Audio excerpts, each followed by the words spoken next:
قواعد يا القواعد الفيزيائيه بتاعت اينشتاين وبتاعت ايه وبتدرس في كليات العلوم. اللي قال عليه دلوقتي مالهاش علاقه بعصر الدلو خالص. عصر الدلو ما هو الا عصر الروحانيات، كشف اسرار الكون.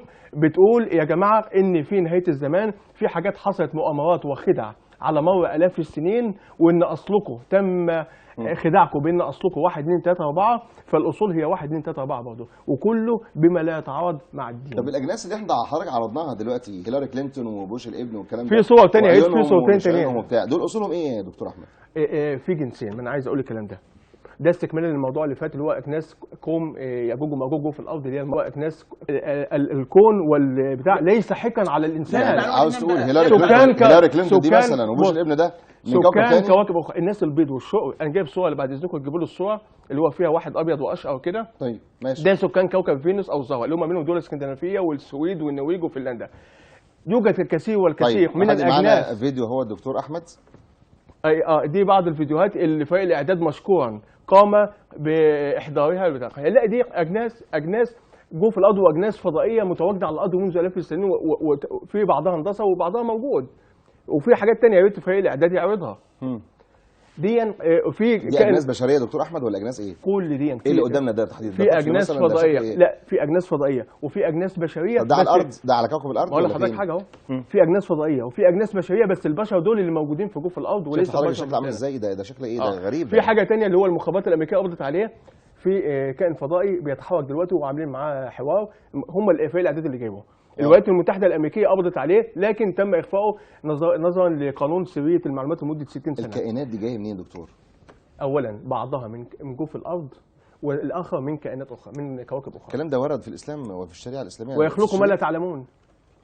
الله سبحانه وتعالى يوم قال رسول الله صلى الله عليه وسلم مثل ادم يوجد 1000 ادم. ده حديث. يعني هل فعلا ما هو قال ومعنى يخلقوا ما لا تعلمون اللي هي الدش واطباق الطائره والكائنات الفضائيه والحاجات اللي احنا ما نعرفهاش وهتيجي ترد الينا من مقبل الزمان مقابل الزمان. قال تعالى يوم يحشرهم جميعا ثم يقول للملائكه أهؤلاء إياكم كانوا يعبدون قالوا سبحانك معلش يا استاذ شريف بيقول حاجات مالهاش علاقه بالموضوع خالص. بل كانوا يعبدون الجن واكثرهم به مؤمنون. ايه علاقته بالموضوع بتاعنا؟ وهو ده اللي احنا بنتكلم فيه. هو ده اللي احنا بنتكلم فيه. الجن والشياطين يتلاعبون بالاستاذ ويوهمونه انهم يقابلونه ولمصالح خارجيه. جن يا استاذ ابراهيم، جن وشياطين تتلاعب بيه. انا جبت ادله وجبت صور وجبت صور.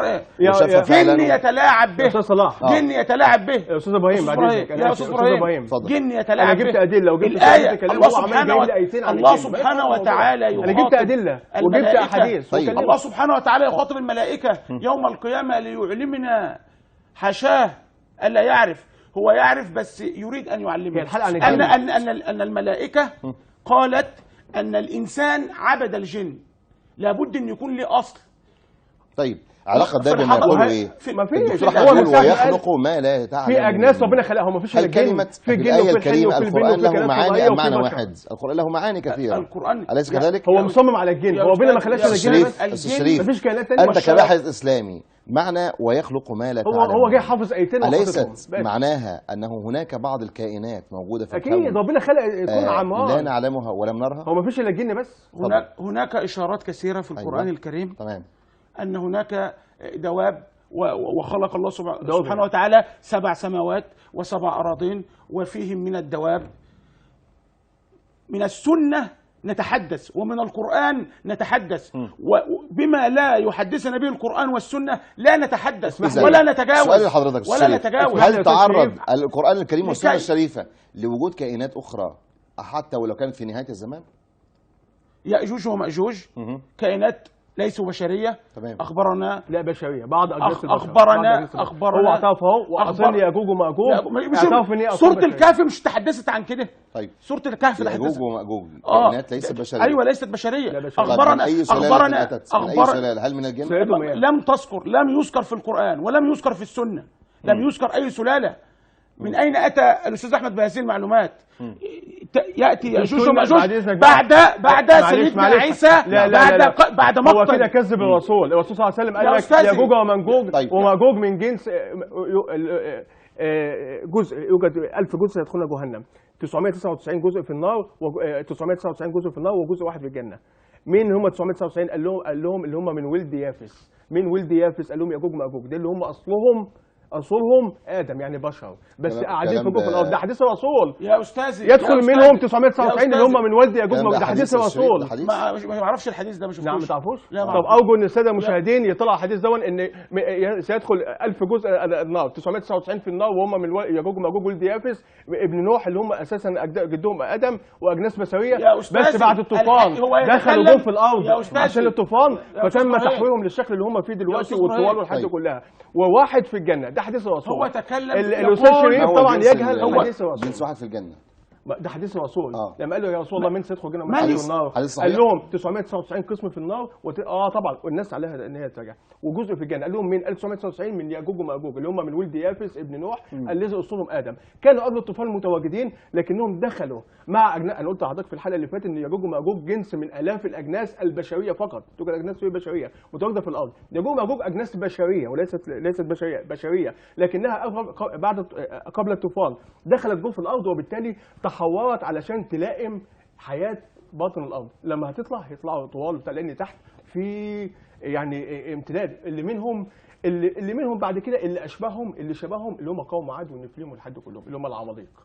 فطبعا هو الوصف يا استاذ ابراهيم، يا استاذ ابراهيم موجودين. دي فتحات سيبيريا اللي هي نهايه الزمان. الرسول صلى الله عليه وسلم دخل عائشه قال لها ويل للعرب من شر قد اقترب، فتح من ندم ياجوج وماجوج مثل هذه اللي هي دلوقتي بقت قد كده فتحات نهايه العالم في سيبيريا وروسيا، واللي انا عرضتها قبل كده. دي الفتحات، وياجوج وماجوج متواجدون حاليا بين الناس.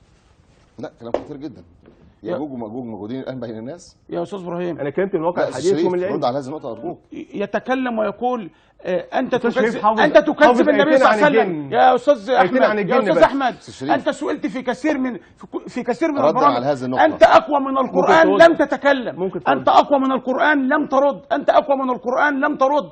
اقول لك عصر الدلو يتحدث عن كذا وكذا وكذا وكذا وتهرب مني. ذكاء حاد في الهروب من السؤال. يجب ان ترد بصوره واضحه على الاسئله. ماذا تريد ان تقول تحديدا؟ يا استاذ ابراهيم، انا بقول ياجوج وماجوج كائنات ليست شكلنا كبشر، شكلهم السنه تحدثت على. يقول لي انت تكذب النبي صلى الله عليه وسلم. ايوه لانك كذبت حديث الرسول يا استاذي. اشكالهم النبي صلى الله عليه وسلم انهم اشكال ليسوا كمثلنا، اشكال احجامهم ما قلت الكلام ده هيتحوروا. ما انا قلت الكلام ده. انا اقصد ذلك. قوم عاد وثمود. لا انت قلت ما اعرفش من الحديث اللي الرسول اتكلم على ياجوج وماجوج ولا لا. امال باحث اسلامي ازاي؟ قوم عاد وثمود. يا استاذ ابراهيم، هل كانوا مثلنا؟ انت باحث اسلامي ازاي ومش عارف ان الرسول اتكلم عن ياجوج وماجوج في الحديث 999 في النار وحديث في جنه؟ انت قلت ما بتكلم على وبقول لي بشر ولا مش باحث اسلامي ازاي؟ انت جاي حافظ ايتين عن الجن. دكتور احمد جاي حافظ ايتين عن الجن بس. هذا دجل يا استاذ. ما ردش خالص. تكذب النبي صلى الله عليه وسلم ازاي؟ كلامك يا استاذ شريف اتفضل. انت اقوى من القران. كذبت حديث الرسول. لماذا لا يرد؟ انت اقوى من القران. احنا بنتكلم انت يا استاذي يرد على ايه طيب؟ انت اقوى من انت اقوى من القران. هو راجل حافظ كتاب الله، هو قال لك ما بيردش. لا بقول له عصر الدلو. لا هو بيردد كلام ناس ثانيين. خلي عندك شخصيه وما ترددش سؤال لواحد ثاني في احد القنوات الاخرى. ده من اللي قلت لك. سئلت في بعض القنوات الاخرى انت اقوى من القران. انا بس ملوش علاقه بموضوعنا يا استاذي. الاستاذ يعني انت عاوز دكتور احمد يرد يقول اقوى من ملوش علاقه. لا مش هيرد. ملوش علاقه بموضوعنا. مش هيرد. من اقوى من القران يا سيدي؟ هو يظن انه اقوى من القران. الى من تنتمي ومن وراءك؟ هو بيتكلم الى من تنتمي ومن وراءك؟ هو قال الكلام الدكتور احمد. من يملي عليك كل هذا الكلام؟ بيتكلم وبيرد على نفسه. جاي حافظ ايتين عن الجن. من يملي عليه يا استاذ ابراهيم؟ انت عشان خاطر قلت لك انت جايب ايتين عن لا لا لا لا يا استاذ ابراهيم، انا رديت بالادله. يرد على الاحاديث. قال الله صلى الله عليه وسلم. عصر الدلو. عصر الدلو. يا ده عصر الدلو. لازم ترد عليهم. واحنا ده اصول. انا بتكلم عن خارج العالم ومتحولون. يا استاذي سؤالي انت اقوى من القران وتؤمن بعصر الدلو. خليك في موضوعنا. بس خليك في موضوعنا. هو يا استاذي يا استاذ المحترم الاسئله. بتزعل ليه طيب؟ بتزعلوا ليه؟ هو لا يريد أن ينقص في نظر من وراءه، لهذا لا يرد. نظرية من وراءه يا أستاذي، ما هو أكبر دليل على اللي بتكلم أهو. أنا بسأله بعض الأسئلة الواضحة الصريحة التي تبين إسلام وغير اسلام. استاذ ابراهيم يا استاذ ابراهيم لو تكرمت تتهم كده يا اطلب منك حاجه يا استاذ ابراهيم، اطلب منك حاجه ابراهيم ان تنظر الى من ورائي في حد ورايا. يا استاذي يا استاذ المحترم، لا لا لا هذا هراء. انت بتتكلم وبترد على نفسك يا استاذ ابراهيم. انت اتهام صريح يا استاذ ابراهيم يا استاذ ابراهيم انه يا اما مسلم يا اما غير مسلم. يا استاذ ابراهيم أليس كذلك؟ يا استاذ ابراهيم ان قال ان ظن انه اقوى من القران ماسك في فهو خارج نطاق الاسلام. اذا كان هو حافظ يا استاذ في كثير من الناس، هناك كثير من الناس من يحفظون القرآن، طيب من يحفظون القرآن لكي يحاربون ومن قال لك أنه يحفظ القرآن؟ من قال لك؟ هو الذي يقول اختبره في أي آية أنت تفكر فيها الآن، والله لا يجيبك. أستاذ أحمد يقول أشياء كثيرة ليس لها على ارض الواقع شيء حقيقي. من الاوقاف مختوم وممكن اطلعه للناس والكلام ده. احنا بقول لك اختبروا في ايه تجيبها في دماغك. جواب من وزاره الاوقاف موثق انك حافظ كتاب الله الكريم كاملا. طب اذا لماذا تشكيك؟ يعني انت يا استاذ صراحه دكتور احمد انه يا اما مسلم يا اما غير مسلم. هو انت لم ترد تحديدا في قصه ان ياجوج وماجوج موجودون الان، ماذا تقول؟ ياجوج وماجوج هل هناك دليل من السنه او من القران؟ السنه تحدثت على ان هناك فتن وملاحم وتسلسل لها، ويأتي الدور على يأجوج ومأجوج بعد نهاية حكم سيدنا عيسى، بعد نزوله وقتل الدجال. وقبل قتل الدجال هناك مهدي نهاية الزمان، المهدي المنتظر، الفتن والملاحم. طيب. فهناك تسلسل في الفتن والملاحم معلوم التوقيت لا نحيد عنه. لا يأتي يأجوج ومأجوج أولا. النبي صلى الله عليه وسلم أخبرنا، أيوة في الصحيح النبي صلى الله عليه وسلم تحدث على ان الدجال مثلا كلامه خطأ. النبي صلى الله عليه وسلم قال ان الدجال يبعث على رأس 100. يعني ما يجيش يقول لك الدجال هيطلع بعد سنه 37. علاقه الدجال اللي بنتكلم فيها ما هو قال يأجوج ربط، ما هو ربط ما انت يا استاذ انت كذبت كلامي واضح. بقول ان هو عمال يأجوج ومأجوج، مش عارف موضوع الحلقه. يأجوج ومأجوج لا يأتون الا عند ما يقتل سيدنا عيسى الدجال. سيدنا عيسى الدجال، سيدنا عيسى يقتل الدجال، سيظهر يأجوج ومأجوج. إذا ليسوا موجودون الآن قولا واحدا. معنا اتصال. أستاذ محمد من اسكندرية، أهلا وسهلا. السلام عليكم. السلام عليكم. وعليكم السلام.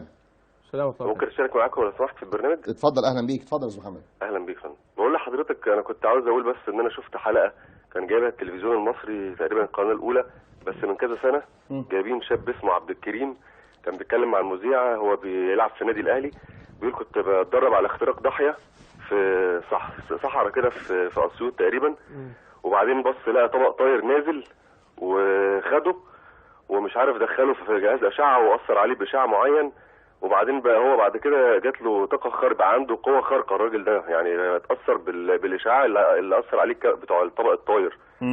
فالكلام ده اتذاع في القناة الأولى عندنا. وحضرتك صدقت الكلام ده يا أستاذ محمد؟ اتكلم في برنامج. سامعني حضرتك؟ حضرتك صدقت الكلام ده؟ ألو؟ وحضرتك صدقت هذا الكلام؟ نعم؟ وحضرتك صدقت الكلام ده؟ لا بقول لحضرتك ده جه في التلفزيون المصري في القناة الأولى. ايوه يعني من حد موثوق فيه مثلا. في القناه الاولى بقول لك التلفزيون المصري، بقول لحضرتك جابوه في برنامج في صباح الخير يا مصر. تمام من كذا سنه، وبعدين الدكتور اسمه وسيم السيسي لو تسمع عنه حضرتك، ده عالم في المصريات او كده برضه، اتكلم عن الموضوع ده قبل كده، زائد برضه الموضوع بتاع حادثه روزويل اللي كانت في امريكا، اللي هو المركبه الفضائيه اللي نزلت واتدمرت او حاجه زي كده وخدوا منها كائنات من الفضائيه وشرحوها. الكلام ده كله موجود حضرتك، وفي صور تانية برضه اللهم صل على النبي اللي هو هتلر كان متصور معاهم برضه. هتلر كان متصور معاهم الفضائيه. فالكلام ده موجود يعني مش كلام. يعني انت مقتنع بالفعل بوجهه نظر الدكتور احمد شاهين ان هناك كائنات فضائيه موجوده في اماكن في العالم؟ حضرتك مقتنع بده؟ في كذا منطقه. في صوره برضه قريب كانت بتاريخ 28/9 متصوره برضه على اليوتيوب، فيها مراكب فضائيه متصوره في القاهره، موجوده على اليوتيوب برضه، وفي الغردقه برضه، ما اعرفش بقى الكلام ده صح ولا يعني مش مظبوط، الله اعلم. بس هل مطلوب اي حاجه يا استاذ محمد على النت ممكن نصدقها بمنتهى السهوله؟ لا انا ما قلتش صدقها، انا بقول لحضرتك ده في اثباتات بتاعت هتلر دي، مش ده في ريبورتات عنها. والراجل اللي جاب في القناه الاولى ده ما اظنش ان هم يعني هيجيبوه كده على سبيل يعني الهزار يعني. هذا الكلام يعني ايه بالنسبه لك كانسان كبشر؟ ماذا يعني لك استاذ محمد؟ حاجه الواحد بس يعني ده كده بيقرب، يعني احنا شايف كده ان احنا قربنا على يوم القيامه زي ما حديث الرسول بتقول على ياجوج وماجوج. فالواحد برضه لازم يبقى عارف ايه اللي بيحصل حواليه، ما يبقاش قاعدين كده مش يعني المفروض البني ادم يبقى عارف، ما يبقاش قاعد كده عنده جهل بالشيء، يعني يعرف ايه اللي بيحصل ويبقى مستوعب اللي حواليه، ما يبقاش قاعد كده وخلاص. اشكرك شكرا